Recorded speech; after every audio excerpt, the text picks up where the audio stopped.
नमस्कार दोस्तों, मैं राजवीर अपने YouTube channel study with Rajveer में आपका स्वागत करता हूं।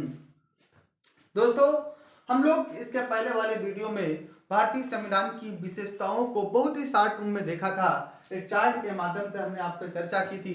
आज थोड़ा हम उनकी कुछ चीज़ों को हम थोड़ा विस्तृत बात करेंगे इस वीडियो में। थोड़ा हम देखते हैं जो हमारे परीक्षा की दृष्टि से क्या क्या महत्वपूर्ण है, हम उन पर बात करते हैं। तो भारतीय संविधान की विशेषताओं को ही आगे बढ़ाएंगे हम। भारतीय संविधान की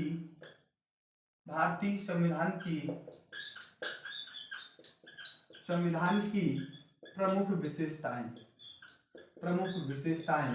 हम उसी पर चर्चा कर रहे हैं।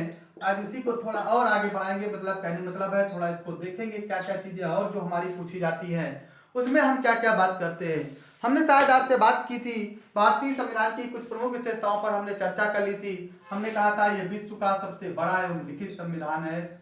विश्व का सबसे बड़ा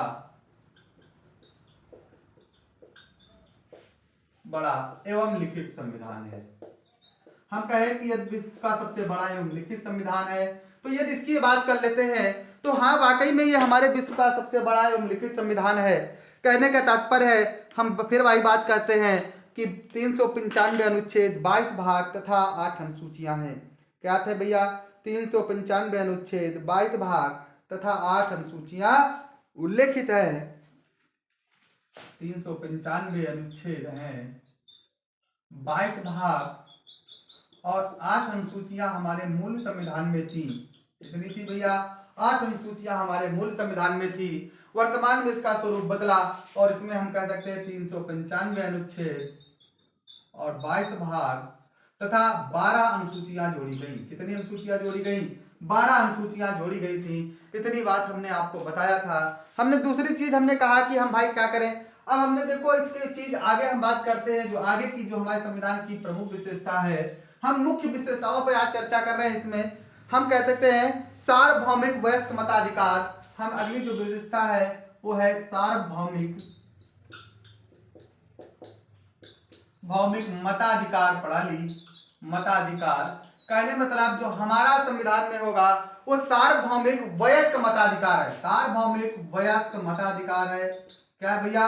वयस्क मताधिकार प्रणाली पर होता है। तो कहने मतलब हमारा संविधान में जो चुनाव होगा वो सार्वभौमिक वयस्क मताधिकार प्रणाली पर होगा। तो भैया जो वयस्क मताधिकार प्रणाली में है, इसमें जो मताधिकार की जो वयस्क मताधिकार की आयु है वो कितनी रखी गई है भैया? 18 वर्ष। कहने मतलब जिस व्यक्ति की आयु 18 वर्ष है वो वोट देने का, मतदान करने का अधिकारी हो गया है। अगली बात हम बात करते हैं, पहले कुछ इस पे एक नोट पॉइंट है, यहाँ पर एक क्वेश्चन पूछ दिया जाता है भैया पहले जो ये मताधिकार की जो आयु थी वो 21 वर्ष हुआ करती थी। कितनी वर्ष बढ़ा के करी गई भैया? 21 वर्ष की गई। लेकिन 1989 में 61वें संविधान संशोधन के द्वारा, किसके द्वारा? 61वें संविधान संशोधन के द्वारा, 61वें संविधान संशोधन 1989 में यह आयु घटाकर पुनः कितनी कर दी गई? 18 वर्ष कर दी गई।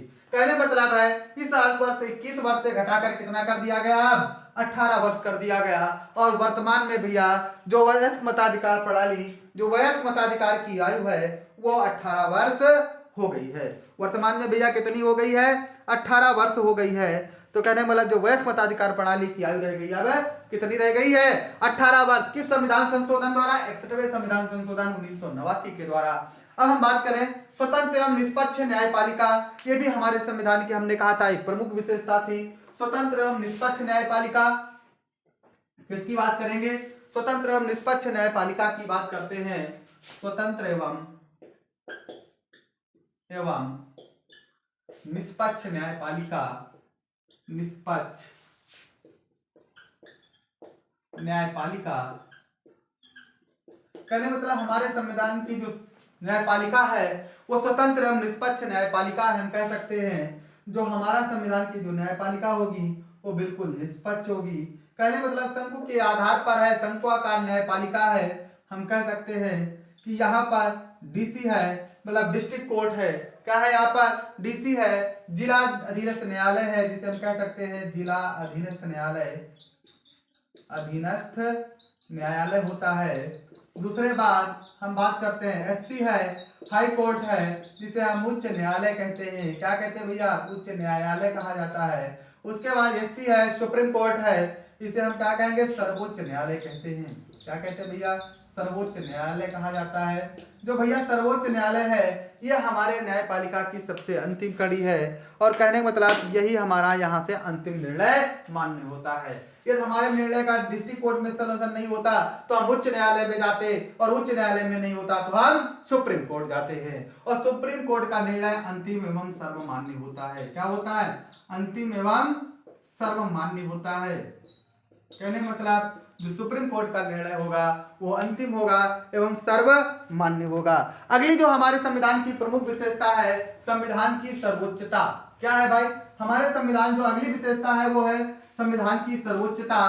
कहने का मतलब जो हमारा संविधान है वो सर्वोच्च है। अगली विशेषता है संविधान की सर्वोच्चता। कहने का मतलब संविधान की सर्वोच्चता, संविधान की सर्वोच्चता ये भी हमारे संविधान की एक प्रमुख विशेषता है। हमारे संविधान की सर्वोच्चता की बात करें तो सर्वोच्चता का आशय यह है, संविधान देश का, जो हमारा सर्वोच्चता का आशय है, संविधान देश का सर्वोच्च कानून है। कहने मतलब जो संविधान है, संविधान देश का सर्वोच्च कानून है, सर्वोच्च कानून है। यही हमारे संविधान की सबसे बड़ी विशेषता है। कहने मतलब जो हमारे संविधान, देश का संविधान है वो सर्वोच्च सबसे बड़ी कानून प्रणाली है, इससे बड़ी कोई भी कानून प्रणाली नहीं है। उसके बाद हमने कहा था हमारे संविधान की अगली जो विशेषता है वो संसदीय शासन प्रणाली। कहने मतलब हमारे संविधान की जो व्यवस्था है वो संसदीय शासन प्रणाली है। अगली क्या है भैया, संसदीय शासन प्रणाली। जो हमारी संसदीय शासन प्रणाली है वो कहा किसके तरह है, वो भैया ब्रिटेन की तरह भारत की भी संसदीय प्रणाली है। किसकी तरह है, ब्रिटेन की तरह भैया है, ब्रिटेन की तरह भारत की संसदीय प्रणाली है। कहने का मतलब है जब ब्रिटेन की संसदीय प्रणाली है वो भी भारत की संसदीय प्रणाली है, जो विधायिका एवं कार्यपालिका के मध्य समन्वय एवं सहयोग स्थापित करने का कार्य करती है। जो संसदीय प्रणाली है ये हम कह सकते हैं विधायिका एवं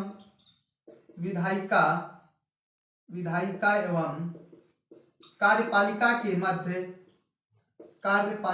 मध्य समन्वय स्थापित करने का कार्य करती है। क्या करती है, विधायिका एवं कार्यपालिका के मध्य समन्वय स्थापित का कार्य करती है। कौन करती है, संसदीय जो प्रणाली है। हम कहने को मतलब अब हमें मूल अधिकार, हमारे संविधान की अगली जो प्रमुख विशेषता है वो मूल अधिकार है। कहने मतलब जो हमें मूल अधिकार दिए गए हैं वो भारतीय संविधान द्वारा प्रदत्त किए गए हैं। तो हम कह सकते हैं अगली हमारी जो प्रमुख विशेषता है वो मूल अधिकार। अगली कौन सी विशेषता है, मूल अधिकार। यदि हम मूल अधिकार की बात करें तो भारतीय संविधान के किसमें उल्लेखित है, मूल अधिकारों का उल्लेख भाग 3, किसमें भैया, भाग 3 अनुच्छेद 12 से 35 तक उल्लेख किया गया है। कहने मतलब हम बात करें भाग 3 अनुच्छेद नंबर 12 से 35 तक मूल अधिकारों का उल्लेख किया गया है। किसका उल्लेख किया गया है भैया, मूल अधिकारों का उल्लेख किया गया है। यदि हम बात करते हैं मूल अधिकारों की बात करें तो वर्तमान में कितने मूल अधिकार प्रदान किए गए हैं, तो वर्तमान में हमें 6 मूल अधिकार प्रदान किए गए हैं। कितने भैया मूल अधिकार प्रदान किए गए हैं, वर्तमान में 6 मूल अधिकार हैं। कौन कौन से मूल अधिकार हैं, नंबर 1 समानता का अधिकार, समानता का अधिकार, नंबर 1 समानता का अधिकार। यदि हम बात करें किसका है, नंबर 1 समानता का अधिकार, नंबर 2 स्वतंत्रता का अधिकार, नंबर 2 स्वतंत्रता का अधिकार, स्वतंत्रता का अधिकार, नंबर 3 पहले समानता का अधिकार फिर स्वतंत्रता का अधिकार, नंबर 3 शोषण के विरुद्ध अधिकार, शोषण के विरुद्ध अधिकार, शोषण के विरुद्ध अधिकार। ये भी भारतीय संविधान की एक विशेषता है, शोषण के विरुद्ध अधिकार। नंबर 3, नंबर 4 धार्मिक स्वतंत्रता का अधिकार, धार्मिक स्वतंत्रता का अधिकार, धार्मिक स्वतंत्रता का अधिकार। ये भी भारतीय संविधान की प्रमुख विशेषता है, धार्मिक स्वतंत्रता का अधिकार। सांस्कृतिक व शिक्षा का अधिकार, ये भी है भाई, सांस्कृतिक शिक्षा, सांस्कृतिक शिक्षा व सांस्कृतिक शिक्षा का अधिकार, का अधिकार, ये भी हमारा मूल अधिकार है। कहने मतलब हम सांस्कृतिक शिक्षा ग्रहण कर सकते हैं तो वो भी हमारा मूल अधिकार है। और हम बात कर सकते हैं संवैधानिक उपचारों का अधिकार। जो अगला मूल अधिकार है वो है संवैधानिक उपचारों का अधिकार। उपचारों का अधिकार ये हमारे मूल अधिकार है जो हमें भारतीय संविधान द्वारा प्रदान किए गए हैं। नंबर 1 समानता का अधिकार, नंबर 2 स्वतंत्रता का अधिकार, नंबर 3 शोषण के विरुद्ध अधिकार, नंबर 4 धार्मिक स्वतंत्रता का अधिकार, नंबर 5 संस्कृत शिक्षा का अधिकार, नंबर 6 संवैधानिक उपचारों का अधिकार। यदि हम बात करें समानता का अधिकार तो समानता का अधिकार अनुच्छेद 14 से 18 तक है। कहां से कहां तक है? अनुच्छेद 14 से 18 तक है। स्वतंत्रता का अधिकार 19 से 22 तक है। अनुच्छेद 19 से लेकर 22 तक उल्लेखित किए गए हैं। किसका है? स्वतंत्रता का अधिकार 19 से 22 तक उल्लेखित किए गए हैं। शोषण के विरुद्ध अधिकार 23 से 24 तक उल्लेखित किए गए हैं। कहां से कहां तक है? 23 से 24 तक। आर्टिकल नंबर 23, आर्टिकल नंबर 24 शोषण के विरुद्ध अधिकार दिया गया है। धार्मिक शिक्षा का अधिकार 25 से 28 तक उल्लेखित किया गया है। आर्टिकल नंबर 25 से 28 तक उल्लेखित है। और सांस्कृतिक शिक्षा का अधिकार 29 से लेकर के 30 तक उल्लेखित किया गया है। 29 से लेकर 30 तक उल्लेखित किया गया है। और संवैधानिक उपचारों का जो अधिकार था उसको आर्टिकल नंबर 32 में उल्लेखित किया गया है। किसमें भैया? आर्टिकल नंबर 32 में उल्लेखित किया गया था। पहले 7 हुआ करते थे। संपत्ति का अधिकार हटा दिया गया जो आर्टिकल नंबर 31 में था। अब हमारे पास जो कितने अधिकार बचे हैं? मूल अधिकारों की संख्या 6 बची है। कितनी बची है? 6 बची है। इतनी बात समझ गए? यह हमारे संविधान की एक प्रमुख विशेषता है। आगे हम देखते हैं भैया जल्दी से देख लेते हैं भैया। आगे हम जब देखेंगे तो हम बात करेंगे हमारे संविधान की जो प्रमुख विशेषता है मूल कर्तव्य। हमें कुछ अधिकार दिए गए हैं तो हमें कुछ कर्तव्य भी दिए गए हैं। तो हम बात करें मूल कर्तव्य की बात करते हैं। किसकी बात करें? मूल कर्तव्य की यदि हम बात करें तो भारतीय संविधान के भाग किसमें दिया है? भारतीय संविधान के किसमें? भाग 4 का में किसमें जोड़े गए थे? भारतीय संविधान के भाग 4 का में स्वर्ण सिंह समिति की सिफारिश पर जोड़ दिए गए थे। भाग 4 का, भाग क्या है? 4 का है स्वर्ण सिंह समिति की सिफारिश पर जोड़ा गया था। किसकी समिति पर? स्वर्ण सिंह समिति की सिफारिश पर जोड़े गए थे। कब जोड़े गए थे भैया? 42वें संविधान संशोधन 1976 में जोड़े गए। कब जोड़े गए? 42वें संविधान संशोधन 1976 में जोड़े गए थे। इसके बाद हम बात करते हैं हमको नीति निर्देशक तत्व। ये भी हमारे भारतीय संविधान की प्रमुख विशेषता है। किसकी बात करते हैं? नीति निर्देशक तत्वों की बात करते हैं। जो नीति निर्देशक तत्व है ये भी भारतीय संविधान की प्रमुख विशेषता है। क्या मतलब नीति निर्देशक तत्व? नीति निर्देशक तत्व ये भी भारतीय संविधान की प्रमुख विशेषता है। भारतीय संविधान के भाग 4 में, किसमें? भाग 4 में जोड़े गए हैं। भैया आर्टिकल की बात करें 36 से 51 तक इनको जोड़ा गया है। 36 से 51 तक जोड़ा गया है। कहने मतलब आर्टिकल नंबर 36 से लेकर 51 तक नीति निर्देशक तत्वों को जोड़ा गया है। नीति निर्देशक तत्व न्यायालय के द्वारा प्रवर्तनीय नहीं है। इसके बाद हम कह सकते हैं त्रिस्तरीय शासन व्यवस्था। किसकी बात करते हैं? हमारे भारतीय संविधान की ये भी एक प्रमुख विशेषता है कि त्रिस्तरीय शासन व्यवस्था है। क्या है भैया? त्रिस्तरीय शासन व्यवस्था है। क्या है? त्रिस्तरीय शासन व्यवस्था। स्तरीय शासन प्रणाली कहने मतलब जो यहाँ की शासन प्रणाली है वो त्रिस्तरीय है। मतलब यहाँ पर जो शासन प्रणाली है त्रिस्तरीय शासन व्यवस्था है। इसमें पंचायती राज और नगरीय शासन प्रणाली। जो पंचायती राज शासन व्यवस्था थी वो भैया 73वें संविधान संशोधन द्वारा 73वें संविधान संशोधन 1992 और जो नगरीय शासन प्रणाली थी वो 74वें संविधान संशोधन 1992 में जोड़ी गई थी। इसके बाद यदि हम बात करते हैं आपात उपबंध, जल्दी से बात कर लेते हैं। ये भी हमारे भारतीय संविधान की एक प्रमुख विशेषता है। आपात उपबंध कहने मतलब हमारे संविधान में आपात उपबंधों का भी प्रयोग किया गया है। यदि हम बात करें आपात उपबंध, किसकी बात करें? आपात उपबंध। यदि हम आपात उपबंध की बात करते हैं तो भारतीय संविधान के भाग 18 में आपात उपबंध का उल्लेख किया गया है। भाग 18 में किसमें भैया?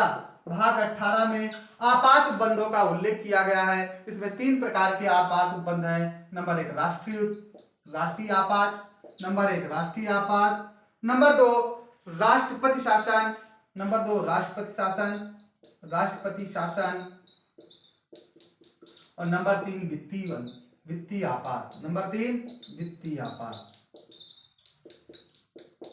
ये 3 प्रकार के आपात है, राष्ट्रीय आपात, राष्ट्रपति शासन और वित्तीय आपात। यदि हम राष्ट्रीय आपात की बात करें तो अनुच्छेद 352 में है। किसमें है भैया? अनुच्छेद 352 में है। राष्ट्रपति शासन की बात करें अनुच्छेद 356 में है। किसमें भैया?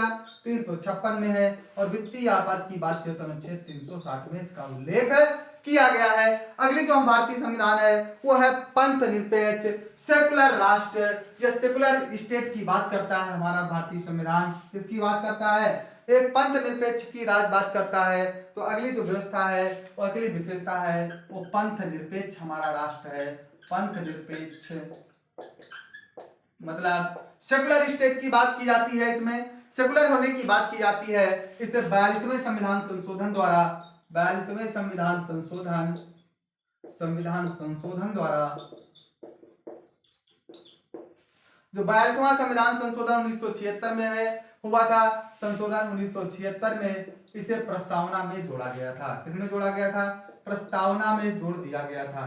कहने मतलब जो सेकुलर स्टेट की बात होती है, सेकुलरिज्म की बात की जाती है, इसे 42वें संविधान संशोधन के द्वारा प्रस्तावना में जोड़ दिया गया था। इस प्रकार हमने कुछ देखा कि हमारे भारतीय संविधान की प्रमुख विशेषताएं थी जिनको हमने थोड़ा बिंदुवार इस पर समझा। दोस्तों इसी प्रकार से जो हमारे परीक्षा के लिए बहुत ही महत्वपूर्ण चीजें थी उनको हमने इस टॉपिक पर चर्चा की। ऐसे ही महत्वपूर्ण वीडियो को पाने के लिए दोस्तों हमारे चैनल को ज्यादा से ज्यादा लोग लाइक करें, सब्सक्राइब करें, अधिक से अधिक लोग सब्सक्राइब करें और शेयर करें, जिससे आपको ऐसी महत्वपूर्ण जानकारियां आपको उपलब्ध करा सकें। और हम ज्यादा से आपसे अपेक्षा करते हैं जितने से ज्यादा से लोग इसको सब्सक्राइब करोगे उतनी ही जल्दी हम आपके सामने लाइव क्लास लेकर हाजिर होंगे। धन्यवाद दोस्तों।